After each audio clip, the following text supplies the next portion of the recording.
মানুষ কি অদ্ভুত, সেভাবে সে কাঁদছে ভালোবাসার জন্য, অথচ সে আসলে কাঁদছে মায়ার জন্য। হ্যাঁ, কখনো কখনো মানুষ ভালোবাসা নয়, প্রেমও নয়, বড় মায়ায় পড়ে কাঁদে। যে মানুষটি জীবনের সবচাইতে বড় ক্ষতটি হৃদয়ে গভীরভাবে লেপ্টে দিয়ে চলে গেল, সে মানুষটির কথা মনে পড়লে কখনো বা মাঝরাতে ঘুম ভেঙে যায়, দু চোখ ফেটে জল আসে। ভর দুপুরে তার কথা মনে পড়লে বুকের মধ্যে থেকে হু হু করে মোচড় দিয়ে কান্না আসে। কোথায় যেন পুড়ে ছারখার হয়ে যায় আর হতেই থাকে। মস্তিষ্ক প্রশ্ন করে, মানুষটি এখন আমার কি হয়? মন উত্তর দেয়, মানুষটি এখন আমার জীবন হয়। চলে যাওয়া মানুষটি আঘাত দিয়েছে, এই ভাবনাটি যতটা কষ্ট দেয় তার চেয়ে শতগুণে বেশি কষ্ট দেয় এই মানুষটি একসময় আমার সামান্য ব্যথাতেও টুকরে টুকরে কেঁদে উঠত। এই অবিনশ্বর স্মৃতিটি, এই মানুষটি একটা সময় বড্ড আদুরে গলায় গান শুনিয়ে ঘুম পাড়িয়ে দিত। যে মানুষটি মুখের উপর ফোন কলটা কেটে দিয়ে তৃতীয় কোনো নতুন কণ্ঠে হৃদয় ভেজাচ্ছে, সে মানুষটি এককালে আমার কণ্ঠ না শুনে কিছুতেই ঘুমাতে পারত না। সময় কত কিছু বদলে দেয়।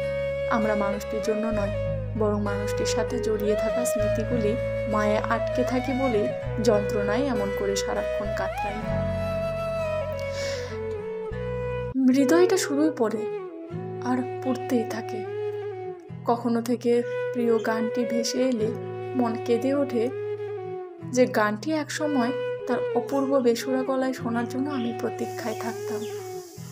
তার প্রিয় রং, পছন্দের কবিতা কিংবা তার প্রিয় কোনো দোকান দেখেও ভীষণ মন কেমন করে। সেই সব মন কেমনের মুহূর্তে ঠোঁট কামড়ে জেগে ওঠে চাপা কান্না।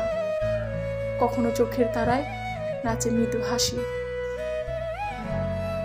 এক সময় আমরা মানুষকে নয়, স্মৃতিকে ঘৃণা করতে শিখে যাই। হ্যাঁ, একটা সময় তার সাথে বসে থাকা সেই দোকান, তার হাত ধরে হেঁটে যাওয়া সেই রাস্তা, এমনকি তার সাথে ঘোরা সেই উত্তলা রিক্সাটাকেও আমরা ঘৃণা করতে শিখে যাই। ছেড়ে যাওয়া মানুষটিকে নয়, বরং ফেলে আসা সময়টাকে বড্ড প্রতারক মনে হয়। তবুও সেই সময়ে ভালোবাসার মানুষটির জন্য আমৃত্যুর মনের কথাই যেন নাম না জানা কিছু একটা থেকে যায়। সেই কিছু একটা আমাদের প্রতিনিয়ত বাড়তে থাকে ভালোবাসায়, ক্ষমায়, প্রার্থনায়। ভালোবাসা এক সময় মরে যায়, থেকে যায় কেবলই এক ধরনের অভ্যস্ততা। সেই স্মৃতি অভ্যস্ততা আমাদের কলিজার প্রতিটি ইঞ্চি চিবিয়ে খায়, গিলে খায়। সেখান থেকে পালাতে চাইলে মনে হয়, আমার মধ্য থেকে আমি পালাই কি করে? শরীরে অসুখ হলে চিকিৎসায় বাঁচা যায়, কিন্তু অন্তর পুড়ে গেলে বাঁচার আর কোনো পথ খোলা থাকে না।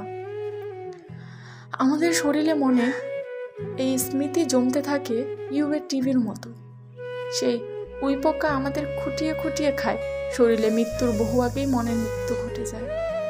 আমরা এই মৃত্যু মনটা নিয়ে জীবনকে টেনে হিচড়ে বাঁচিয়ে রাখি। মনে রাখতে পারা এই গুণটি স্কুলের পরীক্ষার জন্য যতটা সমাদিত্য, জীবনের পরীক্ষার জন্য ততদিক আত্মঘাতী। স্মৃতির কখনো ইরেজার হয় না। যদি হতো তবে দেখা যেত এই পৃথিবীতে এমন অসংখ্য মানুষ স্তুতি নিয়ে বেঁচে থাকতে পারত, যারা নিজের হাতে খুন হয়েছে স্মৃতির দহন থেকে নিজেকে বাঁচাতে গিয়ে। মানুষটি এখন অন্য কারো হয়ে গেছে, এই সত্যটা একসময় গা শোয়া হয়ে যায়। শোয়া যায় না কেবল এই স্মৃতিটাই যে এই মানুষটি একদিন আমার ছিল, আঁকাগোড়া শুধু আমারই ছিল।